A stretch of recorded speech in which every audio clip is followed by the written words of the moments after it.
The wife of the shooter responsible for the Pulse Massacre wants to make sure a jury never hears about things that happened around the time she was arrested. And new right now at 5, she's asking for flexibility from a federal court.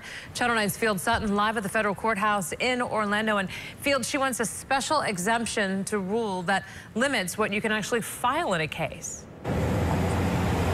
And Martha, here is why this is happening now. The judge has been very clear about deadlines throughout the entire process of this.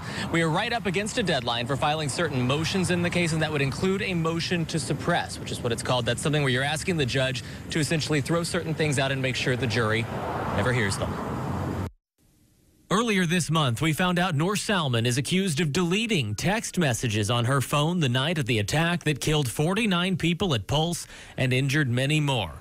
Prosecutors say those messages included one informing shooter Omar Mateen of the cover story Salman had devised for concealing her alleged part in the massacre. This is almost a smoking gun in the government's case. WFTV legal analyst Bill Schaefer told us at the time the texts are probably just the tip of the iceberg. The defendant has provided a lot of evidence against herself. According to a new filing in the case, Salman told FBI investigators that Mateen left their apartment on June 11th, 2016, the night before the attack, to have dinner with a friend. Those records say Salman said Mateen was not radical or extreme in his beliefs. But during her bond hearing earlier this year, prosecutors said Salman eventually admitted she saw Mateen watching ISIS recruitment videos.